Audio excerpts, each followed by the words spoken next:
Assalamualaikum warahmatullahi wabarakatuh. Bismillahirrahmanirrahim. Apa kabar kawan-kawan semua, kawan-kawan Riam Biru? Semoga kawan-kawan semua selalu dalam keadaan sehat, dalam keadaan baik, dan selalu mendapatkan kebahagiaan kapanpun dan dimanapun saatnya. Lagi-lagi hari ini aku disuruh bawain cerita horor sendiri gitu, karena Mas Bi katanya masih sibuk, kamu belajar sendiri dulu katanya gitu. Ya oke wes, siapa tahu bisa lancar. Yang pasti cara nyampainnya, cara Mas Bi itu ngomong kayak di lapak horor apa ya, jauh lah sama saya. Ya kan masih belajar gitu. Ya aku masih tetap belajar. Belajar itu kan sampai kapan aja, meskipun memang aku kurang setuju kalau misalnya ada ungkapan itu belajar itu jangan berhenti gitu. Ya kalau nggak berhenti ngasonya kapan gitu, malah jadi meriang kan gitu. Oke, ini sebuah kisah gitu, sebuah cerita yang datang dari seorang teman yang jelas namanya itu Sani. Ya Marsani gitu panjangnya. Jadi dia adalah seorang pria, seorang laki-laki berusia sekitar 37 tahun gitu. Pekerjaannya itu nggak jelas, artinya bukan nggak jelas dia nggak punya pekerjaan, tapi memang ACDC bisa dibilang begitu.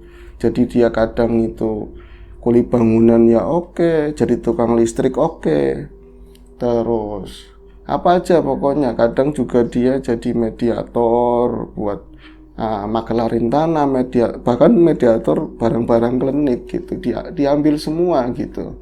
Tapi ya umumnya orang, bukan semuanya sih, kalau orang itu menguasai banyak bidang itu justru kadang fokusnya kurang, jadi setengah-setengah gitu. Jadi kesana enggak, kesini enggak. Jadi untuk yang namanya sukses, jangankan sukses gitu, untuk hidup layak sehari-hari, maaf aja ini aku udah ACC sama dia buat apa aja diomongin nggak apa-apa, ceritaku gitu. Jadi untuk yang namanya sukses saja jauh gitu. Jadi ya biasa lah, banyaknya ya tutup lubang kali lubang buat nyambung hari-hari gitu. Nah, karena memang banyak bisnis-bisnis yang dia mungkin terlalu percaya sama orang lain gitu, sama partner bisnis yang baru dia kenal, makanya kadang-kadang dia kecele gitu. Banyak bisnis-bisnis yang gak hasil, malah dia jadi kambing hitam. Jadi kambing hitam yang malah diubur-ubur sama orang. Jadi perihal sangkut pangkut piutang, bisnis yang gak jadi, terus kosnya dan lain-lain. Jadi kalau kata istrinya itu, ya Allah, pah, mbok ya udah salah satu aja, jangan ikut-ikutan yang kayak gitu. Nggak pernah kita dapat, malah kita dapatnya susah terus gitu. Dan satu hari juga sering kali, bukan suatu hari, jadi sering kali ada orang asing gitu datang nyariin Marsani gitu, nyariin Sani gitu. Katanya itu suami ibu itu punya hutang sama kami gitu, ada ininya belum dibayar lah, apa belum dipegang ya, pokoknya kerugian itu nagihnya ke rumah gitu.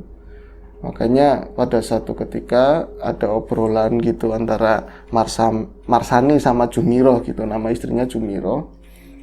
Pah, tadi itu ada orang nyari ke sini, walaupun ini kan ya orang biasa tapi panggilnya papa mama, mereka panggilnya begitu. Papa, tadi ada orang nyariin gitu.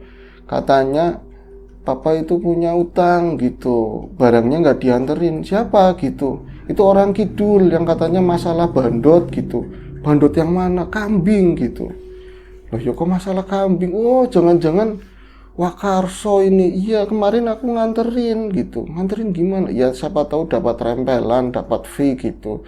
Dia katanya mau nukar bandot sama motor gitu, motor second. Jadi bandotnya si Wakarso itu, tahu-taunya nyampe saat ini memang bener mah, itu si bandotnya udah dikasih ke teman papa itu, malah si motornya nggak pernah dikasih sampai sekarang. Nah terus piye gitu. Nah rencananya siang ini mau kesini, jenengan harusnya, aduh gimana tanggung jawabnya gitu.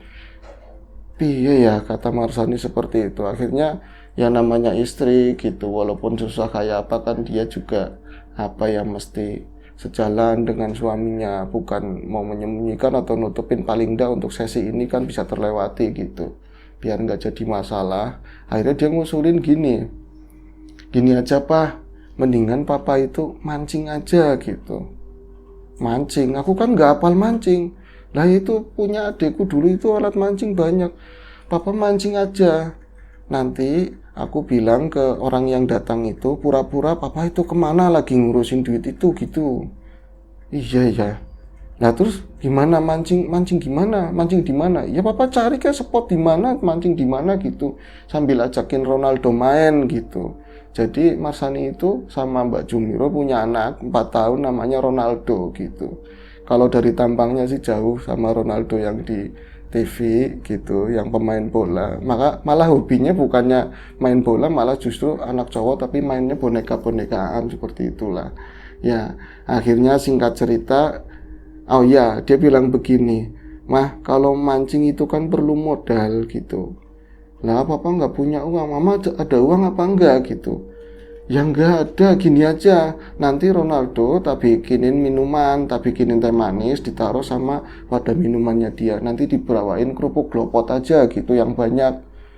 Bawain kerupuk glopot, mana mau, udah bawain aja. Jadi kerupuk glopot itu kerupuk khasnya orang Tegal gitu. Jadi ya kerupuknya kecil-kecil, ada juga yang ya merah itu agak gede, terus dibumbuin pakai kelapa dan lain-lain. Itu kelihatannya ngeres glopot, tapi kalau dimakan gurih enak.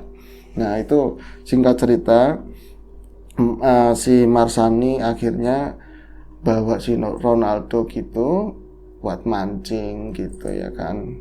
Itu Ronaldo didandanin karena memang dia waktu itu cuman pakai kaos kutang gitu, didandanin, dipakein baju.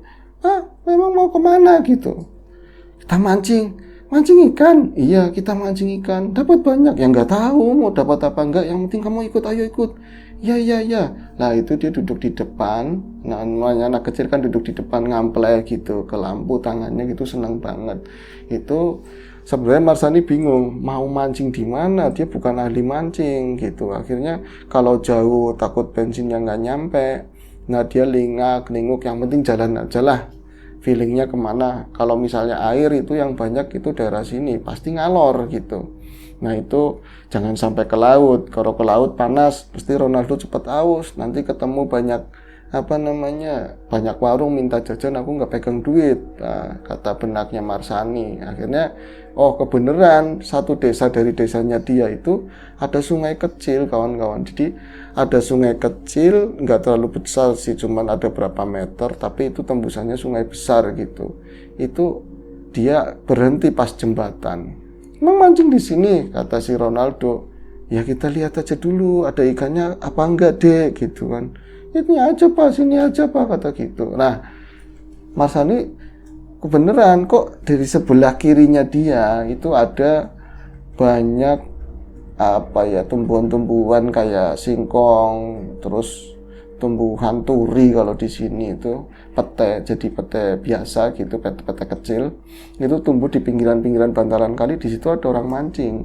Nah jumlahnya juga ada sekitar 3 atau 4 orang. Itu dilatih, dipantengin dulu dari jembatan. Ayo Pak turun kita mancing ke sana. Bentar dulu, kita lihat dulu mereka dapat apa enggak. Itu benar dari penglihatannya Marsani sering strike, mereka tuh sering strike. Tapi ikannya lumayan itu, ada yang gede, ada yang kecil. Tapi kebanyakan ikan betok, ikan jair gitu. Akhirnya daripada nyampur ke sana, anaknya kan terbilang bukan anak yang diem gitu, nanti ngerusuin, ngeribetin pemancing yang lain. Akhirnya dia bukan ngambil arah ke kiri dari jembatan, Marsani itu ngambilnya ke arah kanan gitu. Nah setelah motornya diparkir, ya motor itu yang biar aman diparkir itu dekat kayak ada tumpukan bata seperti itu. Jadi mau dibikin bangunan kayak gapura, ditaruhlah motor di selempedan di tengah-tengah bata itu. Ini aman di sini. Ayo deh kita jalan ke sana gitu. Mau mancing di sana aja Pak. Enggak, kita mancing di sana aja. Ikannya lebih banyak Pak. Iya lebih banyak. Nanti kamu dapat ikan. Nanti ini taruh akuarium gitu. Akuarium apa? Nanti digoreng buat lauk. Ada udangnya juga. Iya macam-macam. Ayo gitu. Akhirnya mereka karena memang Marsani itu ya nggak lihai di hal mancing, dia bukan pemancing ulung gitu, tapi dia juga kalau mikir ini panas begini, itu kan jamnya sekitar jam 9 pagi udah mulai panas gitu, sementara cahaya dari timur kan pas nembus ke arahnya mereka, ini harus nyari tempat yang lebih teduh gitu. Kalau mancingnya di situ nanti berabe si Ronaldo pasti gak bakalan betah. Nanti dia minta pulang, nanti gimana kalau ketemu orang lagi di rumah. Akhirnya dia agak jalan lagi ke sebelah timur, ke kanan gitu. Itu ada banyak dapuran-dapuran pisang, pohon pisang, pisang-pisang yang pinggiran bantaran kali itu yang gak terawat, jadi pisang liar begitu. Itu sangat banyak dapuran pisang itu, sampai rapet banget seperti itu dan adem. Akhirnya Marsani itu sama anaknya si Ronaldo mutusin buat memulai mancing di situ. Sini, nak, duduk di sini. Ayo dek, duduk di sini. Ini nggak ada ikannya, Pak. Ada di sini aja. Di sana aja. Enggak, di sini aja. Nanti ada dapat banyak. Ronaldo dapat banyak mancing di sini. Nurut sama papa gitu. Ya udah, minum. Nanti minumnya nanti. Kalau minum sekarang, nanti belum dapat ikan, minumnya udah habis gitu. Nah, Ronaldo akhirnya nurut. Itu disobekin daun pisang buat alas duduknya Ronaldo sama buat dia sendiri gitu. Ini pakainya ini dikantongin ya Pak? Iya, kalau dapat dikantongin di sini gitu. Nah, dimulailah memancingnya. Jadi Marsani mulai mulai nyiapin joran, diturunkan pancingnya seperti itu. Dia berharap banyak dapat ikan karena ini jauh dari namanya keramaian orang, pasti banyak ikan ngumpul di situ. Tapi tak taunya meleset. Apa dia yang memang gak lihai memancing, apa karena memang ikannya nggak banyak di situ. Tapi yang jelas itu umpan sama pakai cacing itu nggak ada tarikan sama sekali, lama. Ada juga ada tarikan sedikit tapi nggak ada ikannya. Adanya ikan-ikan kecil kan nggak nyangkut karena mata kailnya gede. Itu Ronaldo mulai nggak betah. Ronaldo mulai ya rewel seperti itu. Akhirnya Marsani ngeluarin dari tasnya itu, ini minum, ini tehnya. Kok teh? Bukannya susu Pak? Ini teh dulu, nanti susunya, minum susunya kapan? Nanti pulangnya beli susu. Udah minum teh aja. Diminumlah teh itu ya kan sama si Ronaldo. Jajannya mana? Biskuitnya mana? Ininya mana? Namanya anak kecil kan minta macam-macam. Nggak ada, adanya kerupuk. Kok kerupuk? Kalau makan kerupuk malas, udah makan aja. Itu Marsani nungguin berharap banget. Tapi namanya sebenarnya sih ikan sebenarnya banyak, tapi kata orang tua memancing itu perlu ketenangan gitu. Nah, kita pikirannya harus rileks dan lain-lain. Dia kan mikirannya ditagih sama orang. Alhasil itu ikan aja nggak ada yang deketin dia, dan semakin kesana justru makin panas, mungkin makin gak beres, makin gak dapat cuma ada suara dia hening, cuma ada suara krauk. Jadi si Ronaldo makanin kerupuk krauk resek itu kan ngambil dari plastik. Nah, lama-lama dia rewel lagi. Udah, kamu mainan apa kena sana gitu. Nah, dia itu Marsani itu kan bawa tali rapia yang tadi nyangkut di motor itu. Sayang, kemarin dia buat ngikat itu si kambing gitu, bawa sama sama kawannya itu yang tadi ada masalah tadi. Akhirnya takut hilang di motor, dibawa ke situ. Itu diambil sama Ronaldo. Ini aku mainan ini aja. Ya udah, terserah. Itu udah mulai ketuskan. Marsani juga bete. Itu Marsani nggak ngeliatin anaknya, tahu-tahu anaknya itu ngiketin pohon-pohon pisang gitu. Jadi pohon-pohon pisang yang rimbun itu, dapuran pisang itu diikat sama si Ronaldo, diikat sebisanya, sambil dia sambil ketawa-ketawa. Tapi yang dia dengar itu Ronaldo itu ngiketin pohon pisang sambil Bismillahirrahmanirrahim. Kalau diikat sambil ngucapin lafaz seperti itu direnteng-renteng, diiketin semua itu pohon pisang, muter ke sini muter ke sana. Nah, ngapain diikat-ikat seperti itu, kata Marsani. Gak apa-apa, lucu, ini kan buat lewat, katanya. Bagus ini Pak. Ya wis, yang penting tenang gitu, yang penting anaknya tenang. Itu sampai menjelang duhur, menjelang waktu tengah hari itu Marsani belum juga dapat ikan. Akhirnya Ronaldo makin lelah, dia merengek minta pulang. Nah, estimasinya si Marsani kan pasti perkiraannya gitu. Ini tukang tagih udah nggak di rumah nih, pasti udah pulang. Makanya dia akhirnya mutusin, ayo pulang. Nanti, iya tapi pulangnya beli susu apa? Iya, padahal dibohongin aja gitu. Itu singkat cerita mereka bisa pulang ke rumah gitu. Dan sampainya rumah ditanyain sama istrinya, Pak, ikannya mana? Ikan opo, nggak ada ikannya.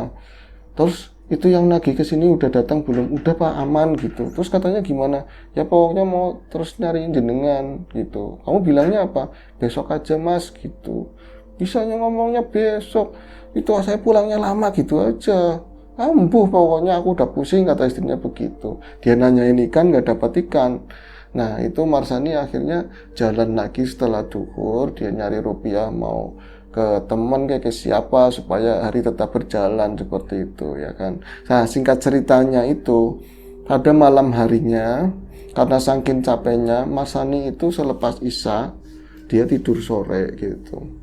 Dia tidur sore itu perasaan dari pertama dia pulang dari kali, dari sungai itu, perasaan itu badannya itu terasa berat, pegel, capek, padahal dia ngapa-ngapain. Bahkan dari duhur sampai sore itu dia nggak dapat kerjaan yang berarti, cuman ngobrol-ngobrol, tapi alhamdulillah dapat pinjaman dari teman gitu. Itu kerasanya dari maghrib lelah banget, dari maghrib lelah, badannya nggak enak. Tapi seringkali dia kayak merasa ada yang ngikutin, ada bayangan-bayangan putih apa, tapi Marsani kan orangnya nggak terlalu menghiraukan lah yang namanya hal-hal mistik seperti itu. Dunia ya nyata, yang dihadapin nyata, soalnya yang lagi juga orang, bukan goib gitu kan. Akhirnya dia bodoh amat. Nah tertidurlah pulas dia.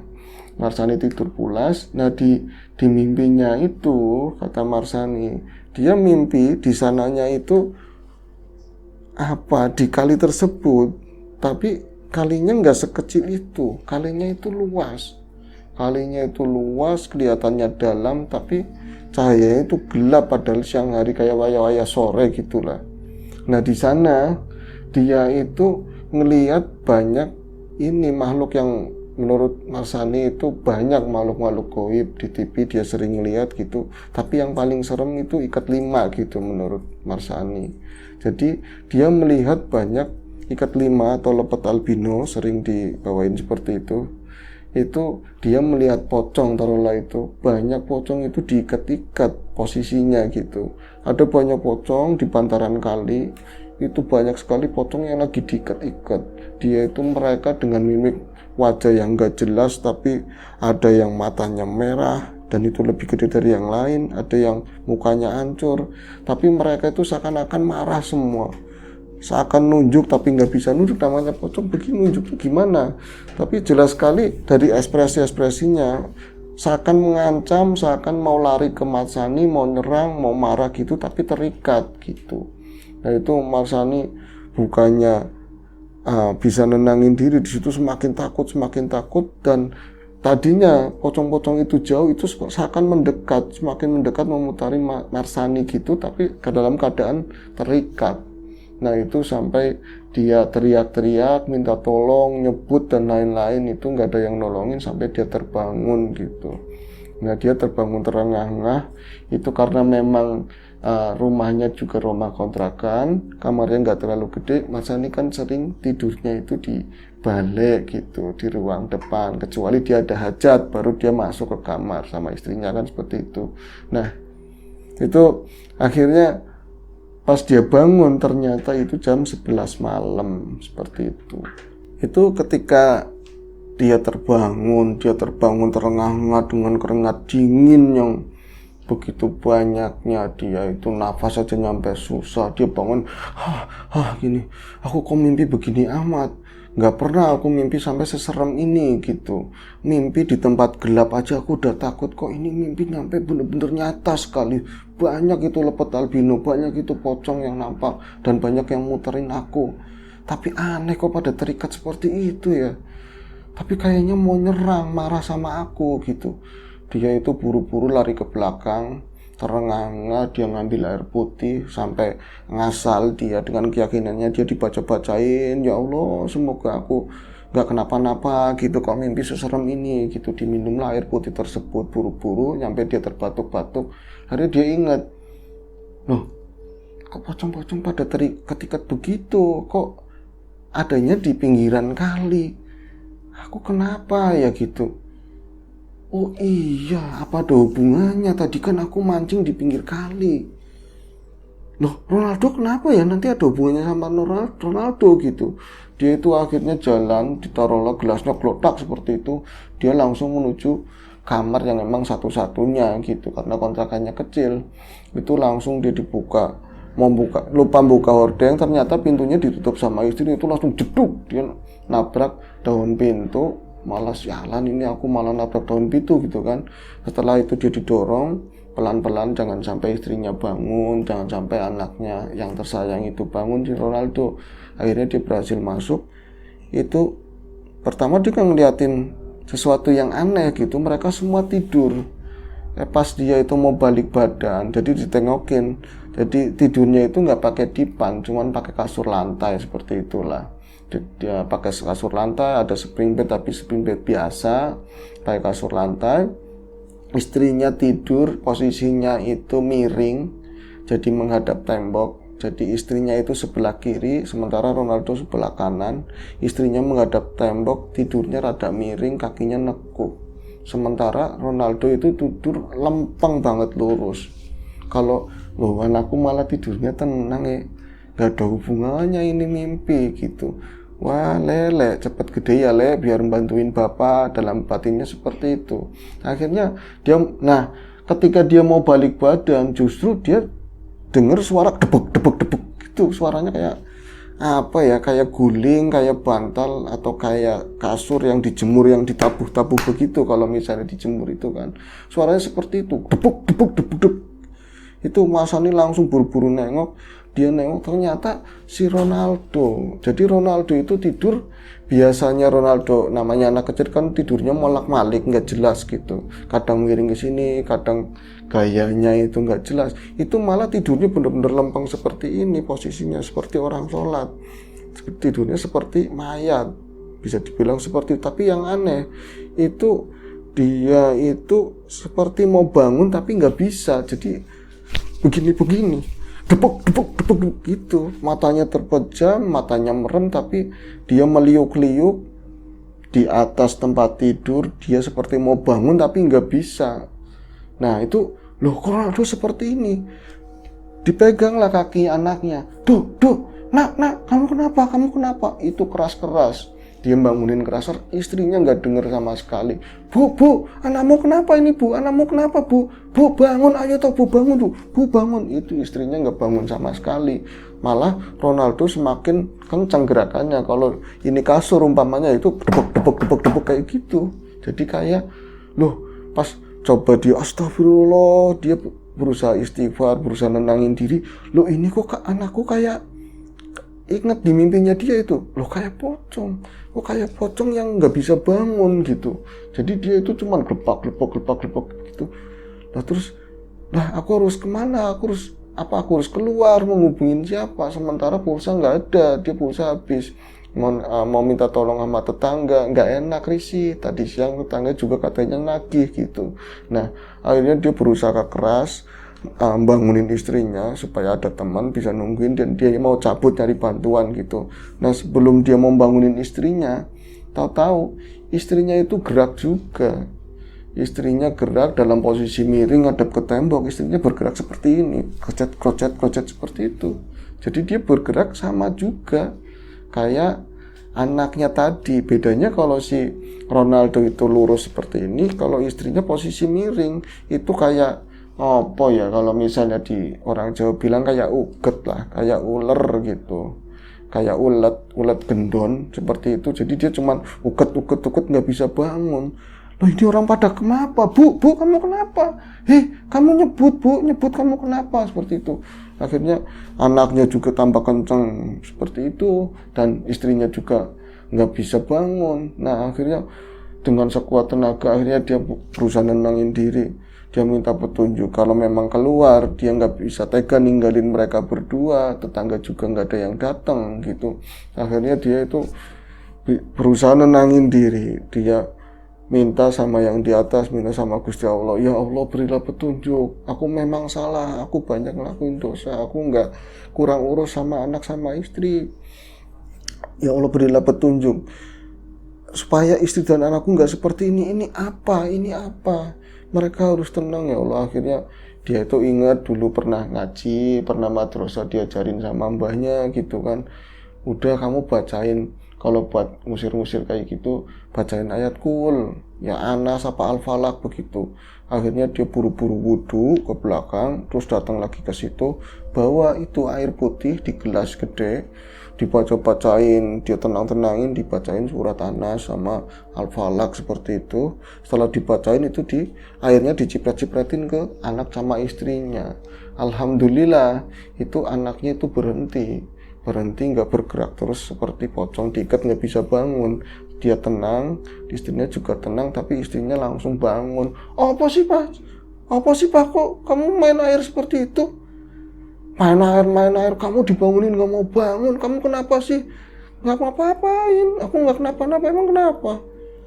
Kamu mau tidur di sini, ini bukan jatah mas loh, bukan jatah papa loh sekarang. Jatah apa? Kamu itu tadi begini-begini, diceritain sama istrinya. Tapi istrinya tetap nggak percaya gitu. Nah akhirnya Marsani itu keluar karena memang dua-duanya udah tenang. Dia keluar, itu tahu-taunya di balik pintu udah ada yang nungguin gitu.